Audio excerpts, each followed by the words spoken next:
En la Parashá Miketz, lo que vemos es que hay una muy buena actitud de Yosef. Hay una muy clara explicación de los sueños. Y el faraón pudo discernir que este hombre sí tenía la verdad. Tengamos en cuenta, bueno, obviamente adelantándonos un poco a lo que sucedió después, es bueno que tengamos mucho cuidado a quién le revelamos un sueño, porque también en gran manera depende de la interpretación que la persona dé, la cual debería ser un poco benigna en medio de cosas negativas, pero obviamente diciendo la verdad. Otra cosa, los sueños no son todos del Eterno. Como muchas veces lo he dicho yo, un sueño puede ser producto de una comida pesada, puede ser de mucha información que tenga yo en el cerebro y que pienso tanto en un tema que finalmente sueño lo mismo. Entonces el sueño por un lado del Eterno es particular. Lo primero es que ese sueño se recuerda hasta en el más mínimo detalle, así fue hace mucho tiempo. Segundo, si es como este, que se repite, en un primer caso fue con espigas y después con las vacas, ¿qué pasa? Es algo inminente en su cumplimiento, o sea que hay que ponerle mucho cuidado. Y no se le debe, obviamente, revelar a cualquier persona, sino a alguien serio, alguien capacitado y alguien que pueda dar una luz de lo que puede significar ese sueño. Muy bien, entonces hubo 7 años de mucha prosperidad y obviamente José empezó a almacenar todos los productos que iban a ser consumidos. Bien, cuando empezó la hambruna, porque los años de prosperidad pues no se relata mucho, sino que hubo mucha abundancia y pues José empezó a administrar aquello. Cuando empezó la hambruna, hasta Jacob se dio cuenta, supo porque las noticias se comunicaban muy rápidamente y Jacob supo que en Egipto había comida. Entonces mandó a todos sus hijos excepto a Benjamín. Recordemos que José los reconoció. Ellos no, porque seguramente él tenía una fisonomía diferente por causa de que había estado cierto tiempo en Egipto y además de pronto la vestimenta y no sé, de pronto no tenía barba, qué sé yo. Entonces, digamos, lo mimetizaron ante sus hermanos. Esto con respecto a Yeshua también tiene unos datos interesantes. La primera vez que vino Yeshua, sus hermanos no lo reconocieron. ¿Ok? Entonces eso nos muestra que Joseph tiene muchas características que lo asemejan o que lo, digamos, que lo pueden hacer reconocer como una figura tipológica de nuestro Mesías. Bien, es más, los declaró como espías. En el Midrash eh, dicen algunas cosas, pero no vamos a ahondar en eso. Joseph fue muy astuto e indagó por la familia de ellos. Ellos le contaron sobre un hermano menor que se había quedado con el papá. Entonces Joseph supo que el papá estaba vivo y todo aquello. Eh, Él quería verificar cuál era el estado espiritual de sus hermanos y los pone a varias pruebas. Recordemos que les dio mucha comida, pero escondió la plata del dinero que habían pagado dentro de las bolsas de ellos. Y ellos se dieron cuenta y cuando llegaron donde Jacob se dieron cuenta. Otra cosa interesante, ¿quién quedó preso? ¿Se acuerdan? Shimón o Simeón, que quedó como garantía de que ellos iban a traer, y olvidé decirlo, al hermano menor, porque Joseph no, él quería ver a su hermano, de la misma madre, quiero decir, que era Rachel. Y bueno, pues ellos empezaron a discutir, bueno, en fin, eh, y le dicen a Joseph muchas cosas de que no son espías, etcétera. Entonces, ellos, ellos finalmente, cuando llegan a la tierra prometida donde Jacob, le cuentan todo el asunto, pero obviamente no sabían quién era el hermano que estaba vivo. Y le cuentan todo el asunto, pero también le dicen, tenemos que llevar a Binyamin. Si no lo llevamos, va a haber problemas. Tanto que Judá se ofrece, dice, pues, a ver si lo encuentro.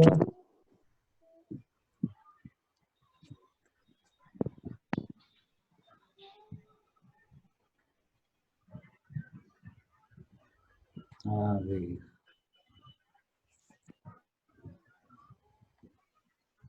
Bueno, no recuerdo dónde, pero lo importante es que eh, Judá dijo, pues, que cayera algo así como una maldición sobre él, sobre sus hijos, etcétera. El hambre era muy fuerte y Jacob lamentándose, pero finalmente accedió a que fuera Benjamín. Cuando Benjamín va llegando, pues Joseph lo ve y se le remueve todo en el corazón y bueno, en fin, los hace sentar a comer y todo aquello, ¿recuerda? Y él él fingiendo que no sabía, les decía, este es el hermano menor de ustedes. Y bueno, y tuvo muchas atenciones con él, en fin. Les sirvió más porción que los demás y ellos no se inmutaron, los demás hermanos. O sea, Joseph estaba viendo que ellos se habían arrepentido de sus males del pasado. De hecho, cuando se van a devolver,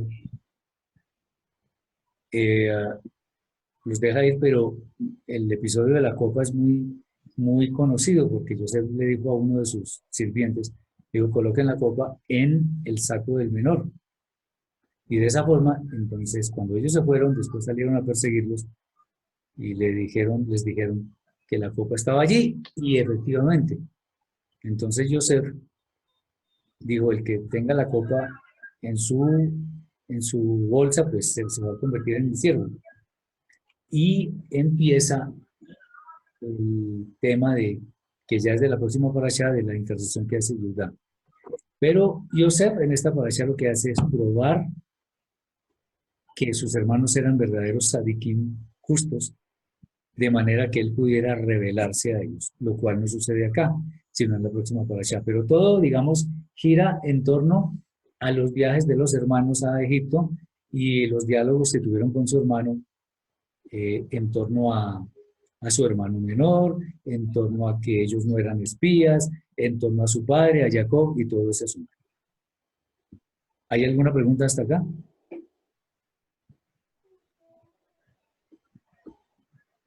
Aunque ahí en el estudio de la parasha se menciona la palabra tikkun, y ¿qué significa, amore? Tikkun significa rectificación. De hecho, todos los seres humanos, como hemos sido pecadores, debemos hacer tikkun de aquello que hemos destruido, de lo que hemos dañado. Entonces, por ejemplo, si hemos, bueno, voy a mencionar un pecado que es muy grave. Si hemos dañado la honra de una persona, lo hicimos en público debemos pedir perdón. En público debemos decir que nos equivocamos. En público debemos decir que lo que hicimos estuvo mal. No es como lo que yo lo he puesto varias veces en, sobre el tapete de algunos diarios que difaman, pero hasta que ya no más, y después para rectificar, lo hacen, difaman en primera página, pero rectifican por ahí en los clasificados donde nadie lo ve. Eso no es así. Tiene que ser medida por medida. Si yo hablé mal de alguien delante de X público, delante de ese mismo público debo hacer ticún, o sea, debo recuperar la honra de esa persona arrepintiéndome. Sí, More, y tal vez también nos significa propósito, ¿cómo? Perdón. o ticum puede significar propósito. Es como nuestro ticum aquí en la tierra, nuestro propósito aquí en la tierra. Más que, no, digamos, el asunto es, tikkun es volver a lo original, a lo santo. O sea, en este momento la humanidad está perdida por completo. Ujú. Y solo hay un remanente que ora, un remanente que hace lo que es bueno, un remanente que hace justicia, un remanente que se preocupa por los más desvalidos. Ese remanente sí está haciendo tikkun. Cuando uno se arrepiente, está haciendo tikkun. Cuando uno devuelve algo que se robó, está haciendo tikkun. Cuando uno pone a su hermano por encima de uno mismo, está haciendo tikkun. Cuando uno deja la idolatría y se vuelve al eterno, también. Entonces, tikkun es como la gran recuperación, la gran reconstrucción, o sea, la gran restauración. Eso es lo que significa tikkun. Ahora, en torno a lo que tú me dices, que si es propósito, en cierta forma, ¿en qué sentido? De que el propósito de nuestras vidas ante el eterno es hacer tikkun. Exacto. Hacer la voluntad del Eterno. Exactamente. Muy bien. Eso es. Ya, ¿Alguna? More, gracias. No, con mucho gusto. ¿Alguna otra pregunta? Yo, Sí, yo, Marcelito. yo. More, ¿será que en José hubo deseo de venganza? Y si eso, pues tendría como toda la razón, ¿no? A ver, De hacerle ver. digamos, en ese entonces no estaba escrita la Torá, pero la Torá dice claramente, mía es la venganza, yo daré el pago. Si uno ve los acontecimientos como se desarrollaron, en realidad él no se estaba vengando. Y lo digo, ¿por qué? Por lo que fue la vida posterior de los hermanos juntos y todo aquello. Porque si hubiera habido deseo de venganza, entonces el Eterno se habría vengado de Yosef. Más bien, Yosef reconoció que todo venía del Eterno, porque eso está escrito. Reconoció que él no era nada sino un instrumento del Eterno. Él mismo reconoce humildemente, ni siquiera fueron ustedes los que se propusieron traerme acá, fue el Eterno. Ustedes me vendieron, pero el Eterno hizo con eso lo que él quería y finalmente me tuvo acá para traerlos a ustedes, para todo lo que sucedió. Entonces, si uno lee en forma muy ligera los textos de esta parashá, podría pensar que de pronto hubo un deseo de vengarse, pero no fue así. Pero sí le hizo justicia a José, ¿cierto? El Eterno. Ah, no, claro. De hecho, déjame decirte que algunos sabios dicen que José fue el primero que murió de todos los hermanos. El último fue Levi, pero el primero fue José. Eso dicen. Y que murió primero precisamente por cierta dosis de arrogancia cuando estaba niño, en fin, por muchas cosas, que como era el preferido, entonces hacía lo que quería. En últimas, no podemos especular con eso porque estaríamos inventando cosas. Pero claro que el Eterno hizo justicia con José, por supuesto, eso no nos quede la menor duda. Sofía, ¿ibas a decir algo? No, no. Ah, ok, listo. Ahora una pregunta. Claro que sí. A la tierra a la que ellos, o sea, Jacob, perdón, se fue después con sus hijos a Egipto, ¿no? A reunirse con José y él. Digamos, a la tierra de que ellos después del exilio llegaron, ¿era esa misma tierra donde ellos vivían? Sí, era exactamente la misma tierra. Lo que pasa es que, a ver, Jacob y los hijos se quedaron en Egipto, pero volvieron al mismo sitio. Lo que pasa es que 200 años después, pues era muy diferente, estaba poblada por pueblos eh, ah, eh, malvados, enemigos de Israel, y obviamente el Eterno se la cobró. Porque de hecho, cuando el Eterno le dice a Moshe, perdón, o sí, primero, no, a Moshe no, a Abraham le dice que el pueblo va a ser oprimido, y después volverán a esta tierra, a esta tierra. Dice, pero eso será cuando llegue la maldad del habitante, de que está allí. Pero entonces no había vuelto, o sea, los hijos de Israel no habían vuelto a su tierra antes, porque la maldad de los amorreos, de los filisteos, de todos esos, no había llegado al colmo. Eso se dio cuando efectivamente, o sea, la vuelta a la tierra prometida se dio cuando la maldad de los demás pueblos llegó al colmo. ¿Sí? Pero era la misma tierra.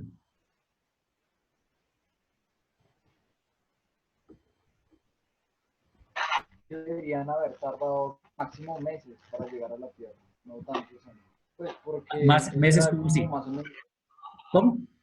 o sea, eso era como cuando ellos se volvieron a hablar con Jacob, se tardaron un poco de tiempo, entonces pues era un tiempo que tuvo que estar el pueblo para No le estoy escuchando bien, pero creo saber lo que está preguntando. todo el año.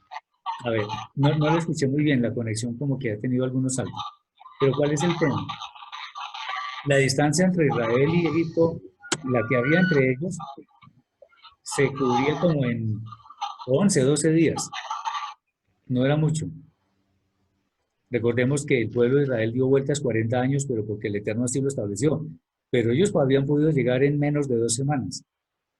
Entonces, las distancias no, de hecho, la distancia no es muy grande. ¿Ibas a decir algo, Sofía? ¿Sofía? Sí, More, no, Ah, bueno, ok. no estoy. Sí, Alejandro.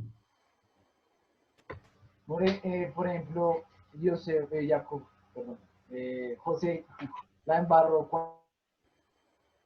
cuando se arrodillara ante él, o sea, le hiciera reverencia. Lo que pasa es que cuando él contó sus sueños, pareciera que hubo una actitud un tanto arrogante, porque se los dijo como muchas gracias. Mire, el sol, la estrella y 11, el sol, la luna y 11 estrellas me adoraban. No, pues, y que las espigas de ustedes se inclinaban de la mía. Cualquiera dirá, pero este tipo, ¿qué le pasa? O sea, ¿y por qué nos cuenta eso? ¿A cuento de qué? Puede ser que haya habido algo de arrogancia, ¿por qué no? Además, como el papá lo protegía porque era el preferido, pues es posible que haya cometido algo de ese estilo.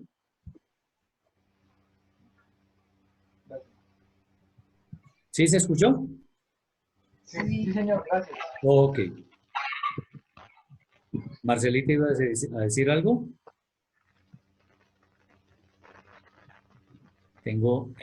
Escucho por No, salto. More, Ok, bueno. ¿Alguna otra inquietud, alguna pregunta que tenga que ver con la parashá? Eso, Moray, esta palabra ticún también la he visto por ahí con otra expresión que es como, no sé cómo se pronuncia, pero algo así como acalí, ¿eso qué significa? Ah, no me acuerdo. Tikkun Kabli, sí. Y segulá, creo que también está entre No, esos. pero tiene que ver con lo mismo. Tiene que ver con lo mismo. Sí, esa palabra sí básicamente significa lo mismo casi en todos los, pues básicamente en todos los conceptos, en todos los contextos. Bien. ¿Alguna otra inquietud? Normalmente en estas charlas lo que hacemos es tratar de resumir un poco para que no se nos extienda mucho, pero básicamente eso es más o menos. Simón, El hecho de que ya parezca que tanto las vacas flacas como las espigas flacas, digamos, se tragaran a las otras, pero que no hubiera efecto. ¿Eso qué podría ser, qué podría significar? Porque uno en principio pensaría, bueno, durante el tiempo de necesidad pues se consumía lo que se ahorró. Pero digamos, eso no causó, digamos, que pues obviamente solventó el problema de la escasez, pero como ahí en la parasha se menciona que las vacas flacas se tragaron a las gordas, pero que no hubo ningún efecto en ellas, sí, no entiendo esa parte. digamos, la explicación de alguna manera es que el hecho de tragarse las flacas a las gordas y que no se notara después, tiene que ver con el hecho de que fue tan fuerte la hambruna que ni siquiera se iba a mencionar los años de abundancia. O sea, los años de abundancia no se iban a recordar porque la hambruna fue demasiado fuerte. Entonces es como si no hubiera habido abundancia. Eso es básicamente. Ah, ok. Bien. Una pregunta, More. ¿Sí? Eso se refiere en la parashá a algo sobre el vivir en Torah. Al parecer, Jacob vivía en ese ambiente, al parecer en un ambiente puro de Torah, pero yo quiero saber, o sea, usted lo explica, pero me gustaría oírlo ahora, por aquí, si eso es bueno o eso es malo, o qué pasa ahí. No entiendo bien. O sea, Usted ya- se refiere en la parashá relacionando el hambre que surge con el tiempo, que cuando el hambre llega, Jacob está completamente, yo entendí así, como si él estuviera inmerso en las cosas de Torah, solamente. Aunque cuando usted lo explica, y yo entiendo que lo que se da a entender es que como que no es, no sé si será bueno o será malo vivir en un ambiente así solamente de Torah, no sé. Me gustaría que me explicara eso, Moreno. no, no, Jacob no vivía en un ambiente de Torah, empezando porque la Torah ni siquiera había sido dada en Sinaí. No, él vivía en sus tiendas y era un hombre justo, un hombre que hacía la voluntad del Eterno con sus fallas, porque una de sus fallas fue preferir a Joseph, entre otras cosas. Entonces, no, no era que viviera en un ambiente de Torah. De hecho, rápidamente en aquella región había gente que era contraria a ellos. Entonces, no era que viviera en un ambiente solo de Torah. Vuelvo y digo, la Torah no había sido dada, sino que él era un justo porque él siempre trataba de hacer la voluntad del Eterno máxima después de que el Eterno le cambió el nombre. Pero no, eso no tiene nada que ver. O sea, no, no vivía en un ambiente puro, puro, porque no, eso no existe. De hecho, no, eso será después del milenio, cuando vayamos a la Olam Jabá, que es la eternidad, pero de otra manera no. Él vivía, eso sí, apartado, digamos, de los demás pueblos, en el sentido de, porque tenía que comerciar con ellos y eso, pero en el sentido de que sus costumbres, su espiritualidad no la iba a mezclar. De ahí que, por ejemplo, de ahí el problema que se formó por el tema de la salida de Dina en una forma, digamos, intempestiva, osada, que causó el problema con la gente de Shechem. Entonces, no, no, definitivamente no era un ambiente puro. Él se preocupaba más bien por hacer la voluntad del Eterno, que es lo que realmente importa. Nosotros estamos en el mundo, pero no somos del mundo, como dice nuestro Rebbe Yeshua.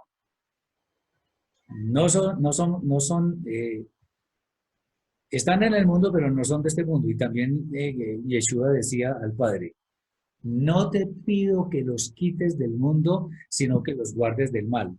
Entonces, esa situación de estar en otros ambientes que son, digamos, contrarios a nuestra fe, siempre va a suceder. Digamos, el tema de permanecer puros, de permanecer santos, justos, es de nosotros, depende de cada uno de nosotros, independientemente de que estemos rodeados por una horda de malvados, eso no importa. Lo mismo sucedía con Jacob y nos sucede hoy en día, sin que con esto quiera yo decir que somos mejores que los demás, sino simplemente que es nuestro deber hacer, o sea, nuestro deber es dedicarnos a lo que nos tenemos que dedicar y el Eterno es el que nos mide nuestras vidas de tal manera que determine si somos justos o no. Y a ese punto llegamos es cuando obedecemos al Eterno. Pero Jacob tenía también condiciones desfavorables, como lo que acabo de mencionar, lo de Shechem y otras cosas. ¿Sí? ¿Escuchaste bien? Eso quiere decir lo que usted dice, me acaba de explicar, que un sanito, un santo, un justo, no debe aislarse del mundo, sino saber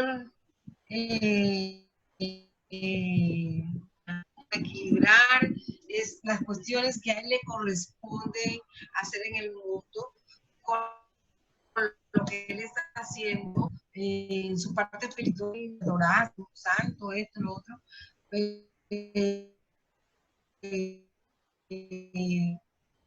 Salir.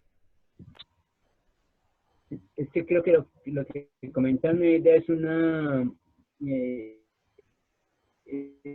comentario que aparece en decir algo así como que de alguna manera, digamos que como que no nos podemos relajar o encerrarnos Lástima que no. o aislarnos del mundo a pesar de que estemos estudiando doctorado, porque sería No, no podemos, a ver, eso no lo podemos hacer. ¿Me escuchan? como cruzarnos Sí. de brazos. More, A ver, nosotros no nos podemos aislar porque hay algo importante y es que nosotros tenemos que hacer luz al mundo. Tenemos que hacerle bien a los que nos hacen mal o a los que nos hacen bien también. Porque si no, ¿con quién podemos mostrar nuestras obras? Entonces tenemos que ser visibles, pero no visibles para ufanarnos de nada, sino para hacer lo que el Eterno dice que hagamos. Entonces aislarnos no es la forma, porque entonces si nos aislamos, ¿a quién le hacemos el bien? Si nos aislamos, ¿cómo vamos a poder mostrar nuestra conexión con el Eterno? Eso no se puede. No podemos aislarnos.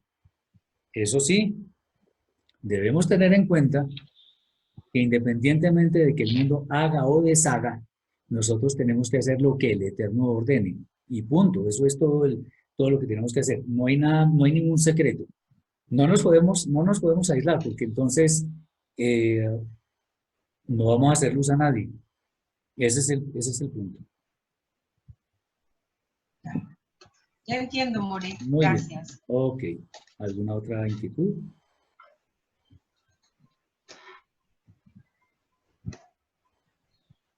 Bueno. Lástima que no hayan podido estar otras personas que de pronto les hubiera interesado el tema de Hanukkah, pero bueno, está bien, el video queda grabado y esta reunión también va a quedar grabada si me es posible. Entonces, yo les agradezco mucho la atención. Esperemos que podamos seguir poniendo charlas sobre las demás parábolas de Yeshua. Espero que puedan ver las primeras. Son sencillos los temas, pero nos ayudan a entender un poco las palabras del maestro. Entonces, espero que nos veamos pronto. Ya creo que vamos a poder tener continuidad en cada Shabbat, mientras el Eterno nos da un lugar, si eso es lo que Él quiere. Y bueno, sigamos perseverando en todo lo bueno. Les recomiendo, de verdad, no voy a decir para quiénes, si es para mí, para otras personas, no importa, de pronto es para todos, pero oremos los unos por los otros, de verdad. Hay más de una persona que tiene necesidades, hay más de una persona que está viviendo horas difíciles, entonces al menos pongamos ese granito de arena orando los unos por los otros. El Eterno nos escucha en cualquier lugar, así que los animo. Y yo sé que vendrán grandes cosas. A pesar de que haya saltos en la comunicación, que a veces tengamos problemas y eso, no vamos a dejar de perseverar en esto porque creo que esto nos ayuda a todos. Entonces, espero que tengan en cuenta estas recomendaciones y vamos para adelante. Sofía, ¿tenías alguna pregunta? Perdón. No, Moreno. Ah, bueno. Gracias. Entonces tengamos en cuenta esto, vamos hacia adelante, vamos a orar los unos por los otros. Y bueno, ya el Eterno nos ayudará, espero que sí. Entonces, muchas bendiciones para todos, gracias por la atención. Y bueno, ya estamos tratando de grabar todo, así que los demás lo pueden ver después. Muchas bendiciones, muchas gracias por la atención.